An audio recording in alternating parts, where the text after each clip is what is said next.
Today, I'm joined by my friend, Mike Williams. Mike is the founder of Carnegie Search, which focuses on engineering and ops positions specifically for the manufacturing industry. And Mike is going to tell his story today of how in his first 14 months, he's billed over $1 million. We're going to talk a little bit about how the relevant recruiter method has helped him get there. So good to be here, man.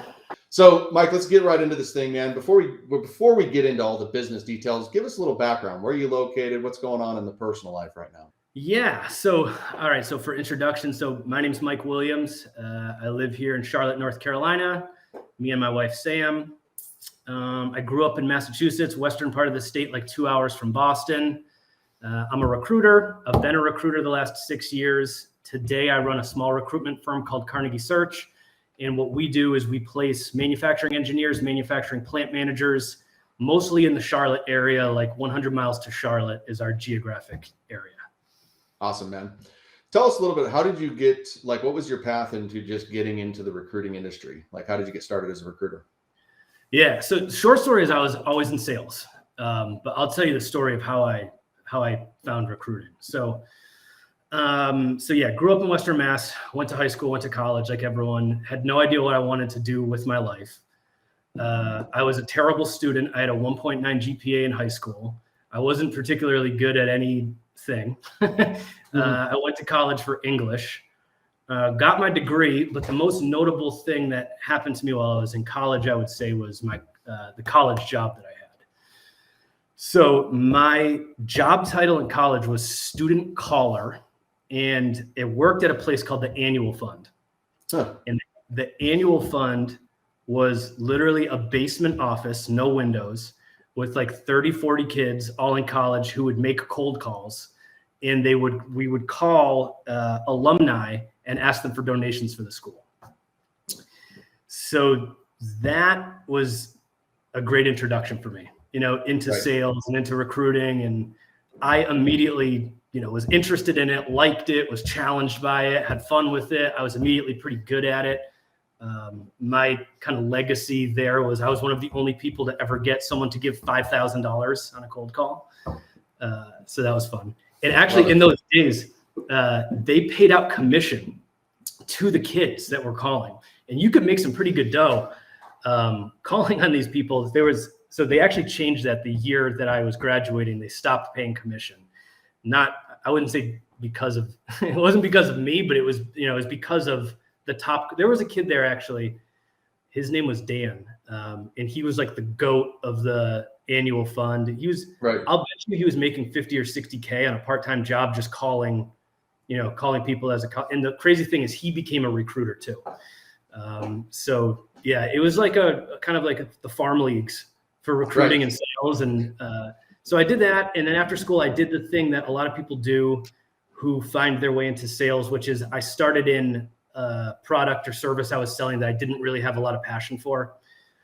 You always hear people they're selling dictionaries, they're selling vacuums, they're selling door to door, whatever, insurance. That was kind of like me, except for I was selling a service, but it was something I just I never really did that great in it because I didn't have a passion for it.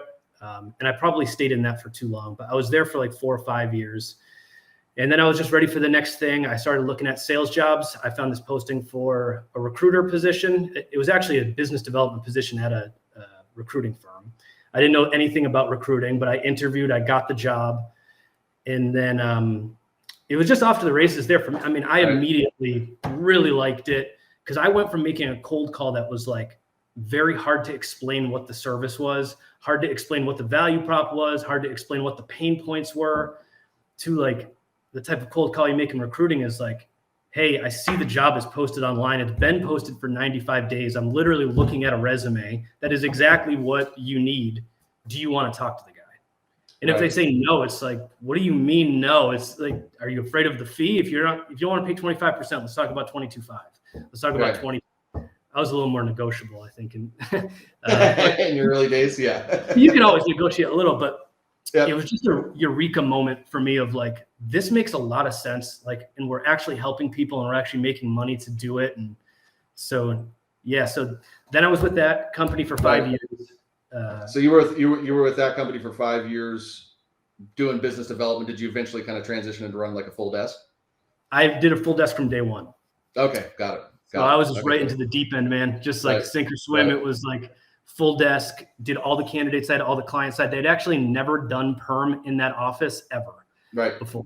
So it was cold as ice, but it was fun. I mean, I liked it. And it was I mean, I was there 5 years. I did 5 President's Clubs. I was the rookie of the year when I was there. So I just took to it. And then after 5 years of doing that, I ended up starting my business like a year and a half ago. Yeah, that's cool.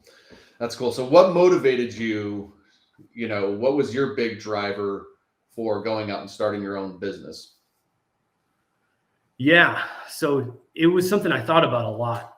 It's not a decision I was wanting to take lightly, but it was interesting. I was thinking about this the other day. It was because it was both a very simple decision, but also a nuanced, complex decision for me in a way.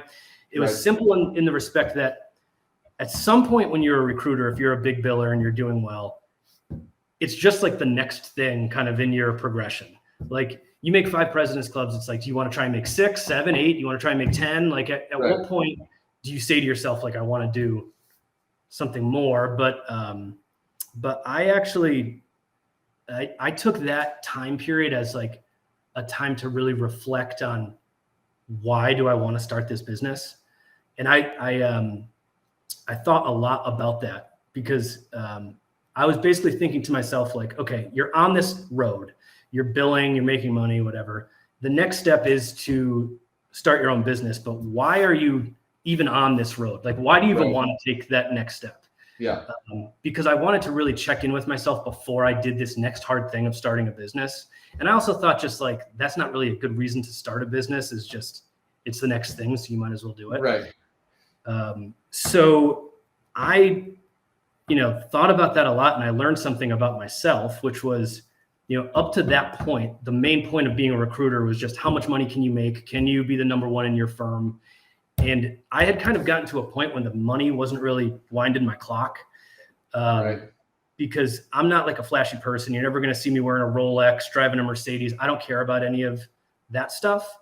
So it got to a point for me, it was like, it's more about the impact that you can make, and how, that fulfills you in your own life. So I was like, what I want to do is, I want to keep making money and closing deals, but I want to see how good can I possibly get at this thing of being a recruiter, and try and take it to the limit there. So I was like, if I'm going to do that, then I need to probably hire a team of people around me, train them the way that I want to train them, have them help me with sourcing, have them help me with the candidate side, and just, see where this goes if I can do it my way and build a team, show other people how to do this business. So that was the biggest thing for me. I wanted to have full control. I wanted to show people my way of doing it. And I wanted to help other people find this business. Yeah. Well, you mentioned something earlier too about, people get kind of caught in that trap where they pursue a journey of whether they're employed or even starting their own business that they're not passionate about. And it sounds like you've really landed on something for yourself that you're truly passionate. Like you're saying, it's kind of, this is what's winding your clock. This is what's getting you driving every single day. Is that accurate? Yeah. I mean, it gets to a point when you're a recruiter, like for me, it was around like year 3 or year 4, that it starts to lose its luster a little bit of the excitement, like, cause you're doing the same thing every day. You're calling clients, calling candidates, trying to connect them together. But the most fun that I ever had in my career was like that first 1, 2, 3 years of being a recruiter, where you're figuring out this business, you're making money, you're cashing commission checks, you're helping people, you're getting calls from people where it's like, I was out of work and you helped me go back to work, or you helped me get this promotion I was desperate to get. You helped me to work from home when I had something going on in my face. So that was really fun. And I realized too that basically what I wanted to do next was, rather than just keep recruiting every year over and over and over, like you can kind of live vicariously through other people if you show them this business. Like that's what I'm doing with this guy, Isaac, who I hired, is showing him the business, training him. And he's now on this path of being successful, and just watching him do it is fun for me and rewarding. And the great thing about being a recruiter is like the more people that you help, whether it's people that you're training or people that you're placing, equals the more amount of money that you make, equals the more impact that you have. So it's really, I think it's the best that you can have, but it's pretty. Yeah. I always think, recruiters have one of the most unique jobs in the world where they really get to impact two parties. You really get the opportunity, like you're saying, like to change somebody's personal career path, life, trajectory, and that's not even exaggerating. Like that happens every day. And then at the same time as you get to impact organizations, right? And so it's like a dual impact. I think it's awesome. And especially when you selfishly get to impact your own wallet. Exactly. Exactly. Then you get to impact your own life. Yeah, absolutely. Absolutely. Yeah. So when you started out on your own, obviously you had a real good track record of success, President's Club with the company you were working with. But like, what were some of the fears that you thought of like, okay, like now I'm going to go out on my own? Like what was kind of some of your limiting beliefs or fears, if you're willing to be vulnerable with this? Yeah. So I was nervous. I mean, I was scared to do it, but I was confident in a way because I had been doing a very similar thing. Right. I was running a full desk. I had been running a full desk. I knew the market that I wanted to do. The things that become the challenges are the things that are different from what you're doing when you're in a big agency to what you're doing when you're on your own. And that's like certain things, right, that are not taken care of for you. Collections, keeping up with the books. You have to find an accountant. You have to learn a little bit about tax stuff. And then, and we can talk about, this was a bigger one, is like you're doing the marketing for yourself. Yeah. And that was some of the stuff that we did together, because I knew right off the bat that, that there's two sides to doing business development, right? There's the sales side where you're calling, the traditional thing, but then there's also the marketing side of what you're doing. And I think recruiters are traditionally very, very poor at marketing themselves. And I think that's part of why our reputation, our industry has a lousy reputation, because we don't market ourselves. And so yeah, that was one of the things. It was like a learning moment for me. It was like, right. I got to get more into doing marketing myself and that type of stuff. Yeah. I think a lot of people forget that, when it comes to marketing, is like, if you're not driving your brand narrative, you're basically allowing your audience to do it. And recruiters are naturally just phenomenal salespeople. But yeah, I would agree that I think the marketing part, and it's not by fault, it's just not it's not their next ideal skill set, right? Something that they can all learn. You being a fine example of that, right? Of, being willing to admit, like, yeah, I want to be able to tell my story. I want to be able to, market better and have that impact, the rest of the other life. Thing with that is, like, I realized early on that if you're you're a one-man show, which I was for the first year. Yeah. Say you're trying to compete with, if you're in finance, you're trying to compete with Robert Half. If you're in engineering, like I am, like maybe you feel like you're, Aerotech, or whoever the big guys are, right? They, I don't think, do a very good job of marketing themselves, because recruiting is a person-to-person business. No one cares about working with some big Fortune 500 company. They want to work with a person who they know is highly skilled at what they do. It's like if you were going to a doctor, you might care a little bit if you were going to a certain hospital, but you want the guy or the girl who is the best at what they're doing. And that's the same way people feel about their careers with recruiting. So I realized that the marketing thing, I probably wasn't going to be able to compete with 1,000 person, a 10,000 person company who they're all cold calling on the same thing that I'm cold calling on. But using the marketing as a way to market yourself as one person was kind of like this David and Goliath thing. Like, your content and your posting journey and all of that is like your slingshot that you can use to take down the big guys, because they can't be agile and do what you can do when you're marketing yourself in the service, especially if it's just you as a recruiter. That is the business. You are the business until you scale it up. So yeah, that was all stuff that I was thinking a lot about on my beginning days of being a solo. Right. When you, like, what was the main thing that kind of made you think, like, okay, what was the motivating thing that, like, made you reach out to me and explore the Relevant Recruiter program? I think that, so actually you guys sent me a message, but but it was a really good decision to do that. And for me, but I think it's just everything I'm talking about. Like, I knew that the marketing was going to be important, and I knew I was going to have to do it on my own. And I knew it was important for a business. And I knew that I didn't know really all that much about it. I think when we first met, I had posted like a few things on LinkedIn before, and I had actually gotten some traction on a couple of them. But I knew that just from like being in this industry, you see certain people who are really good at it, who they post all the time and they seem to be successful, and they're and just being an industry person, it's something people talk about. Is like, got to make sure you're doing your content. And so it just, it just clicked for me. Right. What of the work that we did together, we work on your brand positioning, we work on, some LinkedIn outreach stuff and some content, what of our work together do you feel like has been most impactful for you?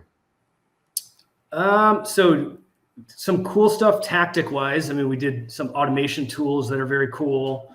I think probably the biggest thing is just like having a coach and having accountability, because I probably wouldn't have kept with it in the beginning stages if I hadn't paid for a program, which I think, it's important that you put some money down to get yourself some skin in the game. And then just posting and writing content. I think that, one of the big things that you and I worked on together in the beginning was getting really focused on what your niche is. Yeah. And I always kind of knew that I wanted to do manufacturing, but I was a little bit hesitant of like, oh, well, do I want to really, market myself 100% to that, because I might be alienating this person or that person. And you said something to me, I remember that I remember to this day, which was like, you might be able to niche yourself down to something. Like for me, it was manufacturing engineers near Charlotte. You might be able to niche yourself down into that and still have a $10 million a year business. And maybe that's enough. Like how much do you need your pipeline to be? So like, do you want to do that? Or do you want to say, hey, I'm for everybody, lose the opportunity of saying I'm specifically for you? And then after I figured that out and that clicked in my mind of like, once you're niched, it's really like a force multiplier of what you can deliver to the companies, right? Right. It's like it informs every conversation you have with clients. It informs your content that you post. It informs your candidate conversations, because you go from being like, hey, my name's Mike, I'm a recruiter, can I help you? To, hey, I'm Mike, I have my own business where all that I do is manufacturing engineers and plant managers near Charlotte. I talk to 50 to 60 people in this niche every single day. On a normal month, we place between 6 and 8 people into this field. I just placed someone at a competitor who's direct next door to you. That, in the sub narrative there is like, basically you would be an idiot not to work with me. Like, who are you working with? And if it's not us, then why are you working with them? Right. So yeah, that was a big part of it for me, was just like getting clear on who is your target client, what's your target client avatar, what do they look like, why are they your target client? Someone else told me on the same topic once that if you think of your pipeline in terms of like a dartboard, if you ever play the game darts, like anything on the board gets you points, but only the bullseye gets you 100 points. So You want to think about like, who is the red bullseye type client for you? And for me, I know what it is. It's like director of operations or VP manufacturing or VP engineering at a plant level that's near Charlotte. And I know why they're my, bullseye client, and I know what keeps them up at night, and I know all of that stuff. So, yep. No, this is such good information that you're dropping. I mean, you're selling this better than I am right now. I mean, it's I think that, way you're explaining this is what people can look forward to that aren't fully niched or haven't really dove all the way in. And like you kind of explained, like you had your own reservations. I think everybody does. We have this whole like, well, I'm going to push this part of the market away. But, one of the things that's really key about becoming like a relevant authority in your market is your market knowing that you exist for them. And there's a lot, and I think this is one of the things that a lot of recruiting agencies, overlook is, you can recruit and fill all these jobs, but if I want to really build like a solid lead machine, my market needs to know that I exist for them, right? And that's what you've created with your niche. Is like you are now working on becoming that go-to guy in the manufacturing space with ops and everything else that you're doing becomes a lot more clear, because it's like not only just manufacturing, there's company size, there's the hiring decision maker. Now you know what it's like to be in his seat every single day. You can express his pains, problems. So that's awesome, man. Thank you for diving in and sharing how that's impacted you. Personally. Thank you. To your point though, right? Because I completely agree with what you're saying. So step one is defining what the niche is. You have to figure out what you want to attack and why, and you have to have reasons why that's your niche, right? And you really want to figure out why. But then step 2 is you have to inform those people that you are in that niche. And so like posting content on LinkedIn, I got a guy outside who's doing some yard work, so you might hear that. Sorry if you do. You're good. So posting on LinkedIn is a really good way to do that, right? And so a lot of times people will say like, well, I don't know what to post, or like you'll see a lot of recruiters' content is really weak. It's like, I have this job, I have this job, I have this job, I'm recruiting for this job, I'm recruiting for this job, I'm recruiting for this job. And that's, you know, that's kind of okay, but I think it's very not digestible as far as like, why should someone be interested in this? Actually, I was talking about this the other day. I used the analogy of, you know, those salt packets that you put into your water that's supposed to hydrate you? Yeah, I got one in my water right now. Yeah. LMT. You drink the LMT. LMT. Yeah. So like with your content, it's almost like you want to create something that makes your message more digestible, not just, hey, you should work with me, like selling over and over and over and over. Right. It gets boring, you know, like you have to come up with something that is interesting, that makes that message of, hey, you should work with me, something that people want to digest and like. And it has to be a little more nuanced than just, hey, please work with me. And so what I will do a lot of times, as far as when I'm thinking about what to write for content, they say like what you consume is like what you create, right? So what I like to do is on the weekends, I'll read something industry related. A lot of times I'll read just like Wall Street Journal, just see what's going on. But then I'll take, let's say, you know, I read an article that's talking about interest rates are going up. And they're talking about central bank, they're talking about bond yields and the inverse ratio. They're talking about all of the different big picture stuff as far as interest rates are going up. But from my perspective, what I'm thinking about is how does that impact a recruiter and how does that impact my decision maker? So like, let's say, for example, I'm thinking about a manufacturing engineer who I might be trying to place. Well, in their job, they might be required to buy manufacturing equipment. They're speccing it out, they're sourcing it, they're trying to figure out how much it costs and how it's going to impact their plant and hopefully increase automation and whatever it's trying to do, right? Well, they're going out, maybe they're buying that on credit. So now they can't get the type of equipment that they thought they were going to be able to get. Maybe the OEM companies know that this is happening. So they're in turn making less customized equipment. It's not as boutique the service as it used to be. It's, you know, you pick just something out of a catalog. So then you write a post about that. And it's like, hey, interest rates are going up. So this is going to impact you, who is my target buyer. Hopefully they see it and are interested in it. And it's like, who else is having that type of content right now that is in your niche that's speaking directly to your, probably no one, right? Like you probably can't think of someone who's that specific, but I think that's a really good way to let your market know that you're there, is talking about them and, you know. Yeah. Well, you're also, you're becoming like a valuable resource to your market, right? Like you're the one that's taking and sharing the information to the market. And the cool thing about what you're even describing is you're not even really the one that's coming up with it. You're just sharing what you're consuming. Right. And so there's so much gold. I hope those of you who are listening live right now, give this, you know, if you're enjoying this, give us a little like, a little love.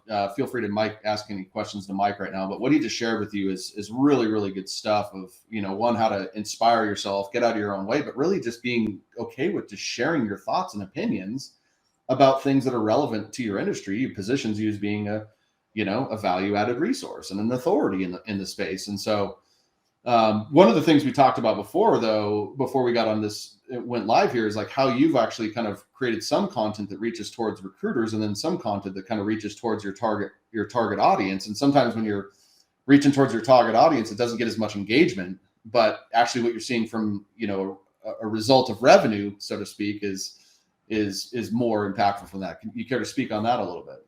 Yeah. So and I think that's a really good way to start for anyone who's starting off posting stuff, especially if you're a recruiter, is, you know, talking about what's going on in your life that's just normal. Like they're just interesting, right? Because I think the truth is always interesting. So like say you had a call with a client and they yelled at you, or you had a fall off, you had someone that had a counter offer, you had someone who was, you know, like in the tech industry, they're working 2 jobs and they're both saying they're working from home, or they're, you know, really doing 2 jobs, right? Or whatever it is that's going on in your industry. I'm talking about recruiting stuff because that's what I do. And there's some things that, like what I just mentioned, that other people don't know about and would find interesting, and other recruiters would see it and they would say like, oh, that's really relevant and funny and whatever. Just would just get you some engagement. And I think that's a good way to get like started with your posting, is like just talking about your life and what's going on. And then, I think what you eventually want to do though is you want to really point it towards your target audience. It's almost like, I'm not in hunting, but like if you thought of like birdshot versus buckshot, is it called? Are you into hunting? Yep. So it'd be like, one is like really targeted, one is like a spray, right? Mm-hmm. So like at some point you don't want to just spray everything that's the most generic content ever of like work from home or work in the office. What do you prefer? Like, because that's not going to pull in. That's not going to pull in your target audience. So if you can make it more specific to the type of person who you're trying to reach, there's a lot better chance of that person seeing it, caring about it, continuing to follow you. And then when you ultimately do call them, if you're going to cold call them or LinkedIn message them or whatever, they start to feel like about them and what they're talking about. Yeah, no, that's really good stuff. And I think one of the things where this all kind of ties in is like going back into that target market thing. There's fear of niching down for some people, right? For some others, that message isn't even relevant. But then there's also this fear of when people go on their content journey, the first thing they're looking for is validation. They're not focused on what the ultimate outcome is, which is like attracting clients and candidates. They're looking for the validation of views, likes, and comments. Well, if I were to use myself as an example, it's like there's hundreds of millions of people on LinkedIn. My message is geared towards Mike, which is a recruiter of a boutique agency firm. Most of my messaging is calling people out like that. That shrinks my audience. That shrinks my views. That shrinks my likes. But the impact I make is massive as a result of that. So it's actually backwards. When you're talking to a small audience, everything else shrinks, but then you're making more of an impact.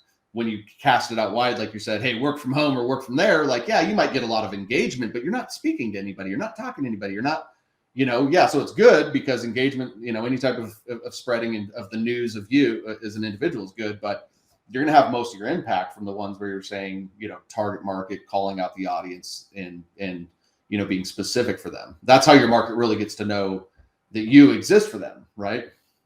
It's true. It's definitely true. And I think that, we can probably all think of someone who's like a LinkedIn influencer who has 100,000 followers and all that they post is like memes or like little jokes or little entertaining things.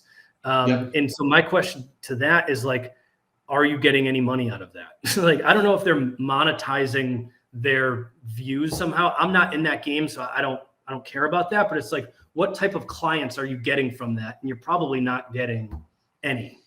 Oh, absolutely. The whole thing with followers is the biggest fluffed up thing in the entire world, right? And I'm not saying that having followers is bad, but follower count, like count, the things that people think are what's driving the true metric of attraction of revenue is not. I could share with you plenty of people that I know that have way bigger follower counts than me, way more interaction on their content than me, but they're not building the same thing, that I'm building type of a thing, So I think those are the vanity metrics that society wants you to believe in, that we naturally kind of come into is, oh, well, I need to be getting all of this to validate myself, when in reality is like a lot of your most impactful stuff isn't going to do that. No. And so it's like, for me, I don't, say I'm looking on LinkedIn, right? There's you look and see how many followers someone has. You're just going to be curious to see, right? Like, absolutely. But what I want to know more about and what I've learned more of is like, you're scrolling through. Let's say you see a post that you really like. Once you start posting more yourself, it goes a long way. If you like, don't just scroll through it, like read it, think about it, analyze it, look at that person's marketing and ask yourself, like, why did you like that? Right. Like, what did I actually get from it? And then I try to replicate that. And it's not, because I follow some people that are like in legal, they're lawyers that are posting cool stuff, but it's just very informative. I follow all different, obviously the salespeople, the recruiting. And it's like, it makes me think of, you think about like, like a guy, an author like Stephen King, right? He's known as like a prolific reader. Like, cause I'm from Massachusetts, they would always have pictures of him in Fenway Park with a book, like at the baseball game. And so, but that's how he informed his content of how to write certain ways. Like you look at like Bob Dylan, who I'm like a big fan of, right? When he first started writing songs, they said he just learned every folk song he could ever heard and tried to get the notes under his fingers, right? And then when he started writing his stuff, it's not like he was copying them. In a way, it's like you kind of are copying them, but it's just teaching you the way that people write things that, if it's LinkedIn content or whatever it is, you're learning from it how to replicate what other people are doing. Yeah. I like to refer to it as inspiration, right? And I think the next step though for people is like the inspiration is phenomenal when we're starting on our journey of trying to become a creator. At a certain point, the big opportunity is really when all of this is coming from us, right? Because then that's when it really becomes unique. That's when it really becomes, we're not as part of the noise, is because it's truly our thoughts that we're putting out there in the marketplace for people to receive. So yeah, I mean, this has been really good. Got a really good question, I think, and really good timing. Gordon asked, and we were talking about this before, Mike, of how much of your business development is phone-based versus email versus messaging. And I know you've kind of developed this to where it's like a hybrid where you're kind of warming up the call. So why don't you share a little bit about how you're rolling with that, if you don't mind? Yeah. So I'm a big cold caller. I always have been, but that is starting to change. And I sitting here today, I almost can't believe I'm saying this because I was like die on the hill of cold calls type of a guy. And I still make a ton of cold calls, right? But last month we had a good month. I think we had 7 deals. And I look back, and of those 7 deals, most of them were originated from something social media, LinkedIn related, right? Like the person had followed up on a post, or the candidate or the client was someone who mentioned a post. Like there was some tie-in to social media rather than just I had called following up on an ad or a target company call. So, so that was crazy when I saw that, because I've been posting for about a year. So it took a little bit of time. It's not, get rich quick thing, but this is what my process is today when it comes to integrating the whole combination. So what I like to do for business development is I do make cold calls, cold emails, right? Some of that being automated. So you can't really automate a cold call. I guess you could automate a message, but I'll find a company that I want to talk to. I'll cold call them. Most of the time they don't answer, right? So if they do answer, great, you pitch them. If not, then you just send them an email, keep it moving, right? But then I'll also connect with them on LinkedIn. And you know how they'll say, like, in order to close a deal, you have to have, I forget the number, it's like 8 to 12 touches before someone will buy. Right. It always changes, but yeah, yep.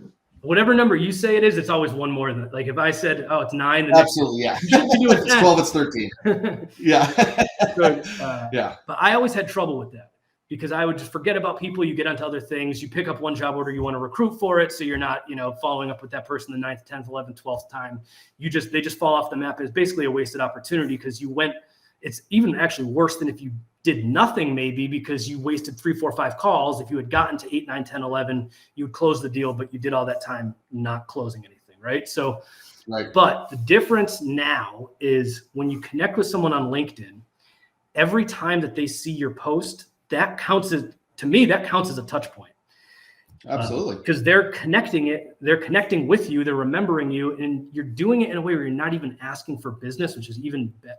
So I'll give you an example, right? So I had someone who I had cold called like 6 months ago. I completely forgot about this person. I got a call from her like 3 months ago, and she said, Mike, I remember you called me however long, forever ago. I completely forgot about her. I've been following your posts. I like all your stuff. I have this job order. She called me, and she felt like I had been staying in touch with her this whole time, because I was posting things that I wasn't thinking about her. I was just thinking about posting, right? But it's like keeps the relationship going. So I think that's, I'm not a guy where I'm going to tell you that like there's, flip this one switch and you'll make $1 million, bill $1 million. Right. You have to do everything, but that's the real value of LinkedIn. Is it or content creation, posting, whatever. It keeps you in touch with your market, and it does it in a way where you're not begging them for business all the time either. I got, actually, this is a crazy thing that happened. I got cold called by a VP of HR because of a post that I wrote, and I got the call. I thought it was a candidate who was like, I was like rushing. I was like, just send me your resume and we'll like, we'll talk later. You just like bum rushed me. I'm busy. It was literally a client who saw a post, who was in HR, and it's hard to get HR on board with using a recruiting agency. And he was just like, Mike, I've been liking your content. I want to work together. We've done multiple deals. So yeah, it can work. It can definitely work. Oh, absolutely. Absolutely. Well, I think what's important, for the people that are listening is that like, you've created your own system. So yeah, you've used like what we did in the Relevant Recruiter program. You're applying that. And this is really what my best clients do is they take and they kind of build their own thing that works for them. Right. But like everything is kind of tied together and you're creating this flow and, you're staying top of mind essentially, to your audience. And so, your cold call is not even necessarily cold because you've warmed these people up and then they're getting to know you. And like you're saying, there's all these touch points. I think it's just incredibly important for people to see like, and just understand that, when you're sharing, like, this is how it's actually happening. Like, this isn't theory. Like, this is how it happens. This is how it works. Like, stay top of mind, post content that's valuable. People will either reach out or if I've called them before, I'm going to get on their radar. So thanks for sharing. I'm glad you brought that up, that part of it too, because that was something that, that is something that I would tell people if they're thinking about your class to be in part of your course or not. Number one, I would definitely recommend it to anyone who's in recruiting. But number two, my thing is like, I don't love doing like a paint by numbers. Like I like to just, if I was taking a class or reading a book or whatever, I'm not going to implement every single thing and just change my life, turn it upside down and change my recruiting process from scratch. So you can take Donnie's course. You can do it like the way that I did it, whereas like you learn stuff, you incorporate it into what you're doing that's already working and you build on it from there. Or if you're someone who is like, I just want to be told exactly what to do, tell me what to do and I'll do it. The course is set up for that too. And you can just do the paint by number type of way too. I'm like a bad student. I want to just, I don't want to do everything the way that it's prescribed to do because I already have systems in place that I like. Right. So you can do it either way is the cool thing. Yeah. Yeah, no, I thank you for sharing that feedback. I mean, that's awesome. And that's exactly what it's designed, right? Is like, yeah, I've got a methodology that works, but most of it works when people kind of take and apply it to what works for them too, right? Yeah. And that's the thing is it's not always an either or, it's a both and, right? And like I always use cold calling as my enemy, and it's certainly a part of this industry, right? But it's also like if people think about like, and I should be posting content and I should be speaking to my audience and I should be growing my LinkedIn network all the time, then I have, and that's the thing that social media and all these technology tools, allow us to do is build our audience much faster and get ourselves top of mind to our clients much faster. But you brought up a lot of really good points, which I think that this industry is really talking about the industry as a whole with a poor reputation. A lot of it has to do with how the outreach is conducted because everything is always transactional. Hey, do you have an open position? Hey, do you have this? Hey, I've got this candidate for you. And it's not saying you shouldn't do that, but having something that's more value-based that isn't so much about like, hey, I need your business. Like you're saying, you're not showing up being desperate in the market, and people sense that, right? You're kind of showing up saying, hey, I'm good. Reach out to me if you want, type of a thing. You almost get into this game of chicken. I had this one recently where it was like this, I posted this thing and someone commented on it who I knew was a target buyer, right?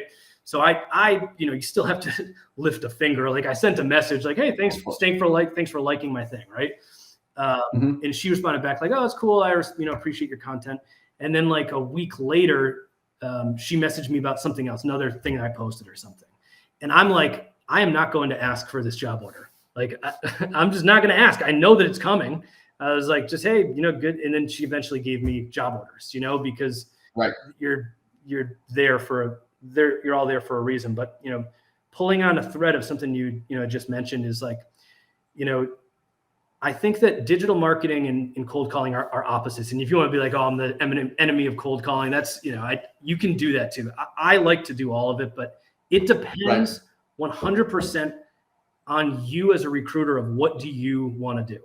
Like for me, I'm on this journey of, I want to see literally how much can I physically bill in a year. I want to see how many people can I place, how many people can I, how many jobs can I do at once. I'm trying to bill $1 million in a year. I'm trying to be, I'm trying to go as hard as humanly possible at it. But there's a lot of people out there who are going to say like, I have my own agency, a small business. I did up $200,000 in deals last year and I had $30,000 in overhead. Like, that's a sweet life. Like, I don't need to make cold calls. I don't want to do anything else than that. Right. So if that's what you're about, then you probably can get to where you want to go, doing less cold calls, or maybe even no cold calls. I don't know. It just depends on what you're looking to get out of your. Well, I think the thing is like we've been talking about, build it the way you want it, right? There's a lot of different ways to work and make things work, in this industry, right? I mean, and I think you hit the nail on the head. It's like, yeah, if I want to produce more, there's only so much I can squeeze out of each one of these efforts. Yeah. So then I need to expand my efforts if I want to do more, right? It's not like I can be like, oh, well, LinkedIn works. Let me see how I can, 10x that. It's like, no, there are limitations. There are boundaries. There's limitations to how many cold calls I can make in a day, right? There's every angle, it doesn't matter whether you're cold emailing, cold calling, LinkedIn messaging, doing content. Like there's always a plus and minus with every activity. There's always a sunk cost in terms of time, energy, and effort in every activity. And I think you bring the biggest point of like, well, what do you want to create? Yeah. What do you want to do? Like, how do I want to build this business? Not from a foolish thing of like, and neither one of us are saying this, but like, it's not about not working hard. Right. You're going to work your ass off no matter which way you go, right? It's about which ones do you align with? Because those are the things that we tend to take action on in life, right? If it doesn't align with me, like me personally, I would never cold call. Right. I would just never do it. Yeah, I know it. Like, teach me. I know it works. Like it's just not for me. Mm-hmm. Right. And so it's like, the more I think people understand like what works for them, and then finding out, it's like, okay, cool. If you do want to cold call, then go become the best at it in the space, go figure out how to do it. Right. Or vice versa. Right. There's so many different ways to do it. But I think the important thing is like, what are you passionate about? What are you going to stay committed to? What are you going to wake up inspired to do every day, instead of like, oh, I got to get up with a gun to my head and make 100 dials. Right. There's a lot of people that feel that way. And like that, if that's you, that ain't it. Find another way. There's other ways out there, right? The problem is, I mean, it becomes like a work-life balance at a certain point, right? Like, why are you doing this? Right. The problem is just like everyone's looking for like, what's the one thing that I have to do to bill $1 million a year? And it's like, no, you have to do 100 things simultaneously, all at the same time, and be good at them if that's what you want. So there's no get rich quick. There's no flip a switch. There's no anything like that. If you like, and I think it's become very popular these days. Like you see a lot of stuff where it's like,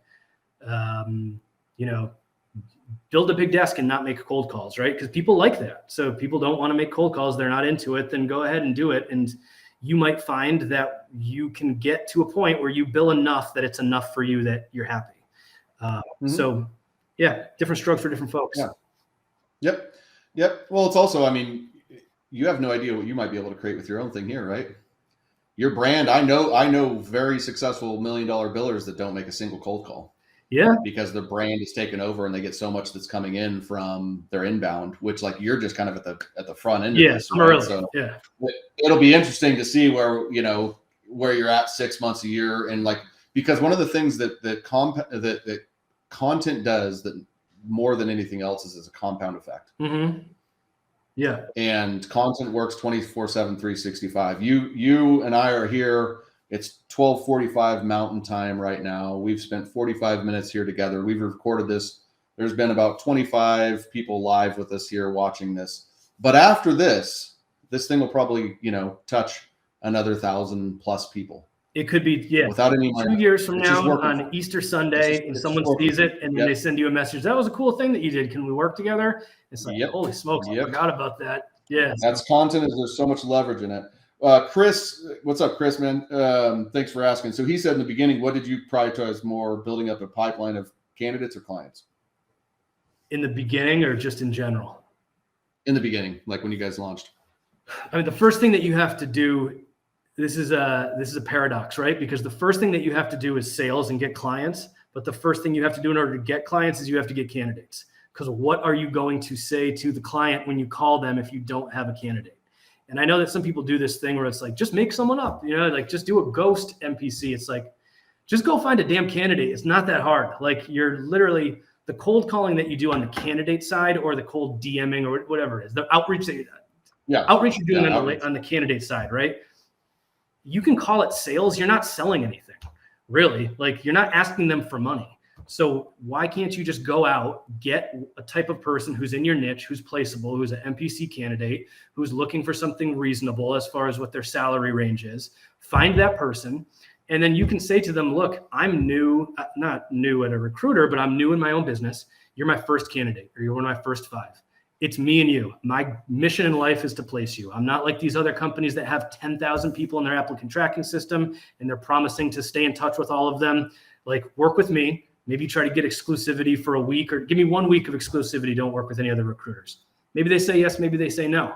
But I wouldn't spend that much time on the candidate side. I would get 1 or 2 MPCs, and then I would go nuts on the client side and try to, because you have to have a lot of clients. It's a client-centric business. You got, I try to work on 8 to 10 orders at a time, because you know that they're not going to all close. So. Yep. Well, I think the holy grail really in any business is your ability to drive customers. Yeah. If you can drive customers, then you can drive clients, then you're in business every single day. It's the number one skill any business owner can have. And especially, like, I think a lot of agencies will become exposed over these next couple months in these markets that are shrinking, because over what's happened in like the last couple of years, there's a lot of agencies that don't have any systems. They're just basically getting orders because the market's just so busy. So they're kind of just taking what's there. And then there's writing on the wall. I'm talking to people every day that things are slowing down. And somebody that doesn't have a system is going to get exposed in a time like this, right? Because they're basically resting on their reputation, their referrals. And, if you don't have a way to diversify now, chances are your approach might be desperate. So you got to get ahead of these things, have that system in place, and be able to drive, clients all day long. Then, it's like, how did the iPhone come to market? Well, nobody said they wanted the iPhone. They presented the iPhone, and then they already had clients ready to go.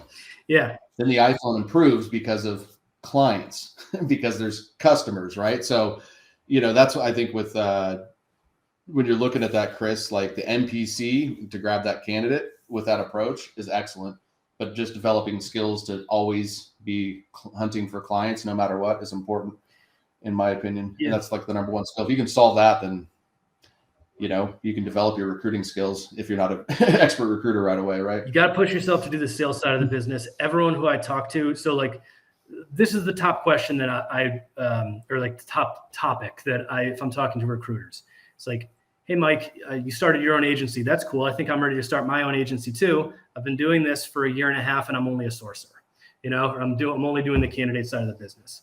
And that's fine to be there at that point in your journey. But if you feel like you want to start a business for yourself someday and work for yourself, you have to do the full desk experience, because that's what you're doing when you start a business. So get comfortable with the sales side of it. You have to, this is a sales job. I'm sorry to tell you, marketing is part of business development. So it's sales and marketing. Both of those things are combined, but you have to be on the phone a lot, whether it's following up on someone who is liking your posts, calling them to stay in touch. You have to be making a lot of phone calls in order to do this job. So you take care of the top line of the business, and the bottom line will take care of itself when it comes to the balance sheet. Excellent stuff, Mike. I've really enjoyed your transparency and sharing your story, and us being able to dialogue around my philosophies, your philosophies, and you kind of building your own system, and you being, just sharing that, openly to everybody here, and your success. And congratulations on, your first 14 months in business. 1.1 is a hell of an achievement there. I do thank you for, sharing your experience of working with me. What's kind of one piece of advice, if you could sum this all up, and you've dropped a lot of knowledge, but what's one piece of advice you'd give for somebody that, is after the same success in a recruiting business as you have? How to bill a lot in recruiting? Yeah, whatever it is for you, man. Like, what's your nugget you want to leave everybody with today? I mean, it's hard, because like we're talking about, you have to do a lot of different things. But the number one, if you're a recruiter and you're looking to increase your billings, or you're new to this business and you're looking to get good at it, the number one thing that is going to separate you from the other recruiters who are in this business, who might not make it, who might not ever bill big numbers, is by spending a lot of time on the phone.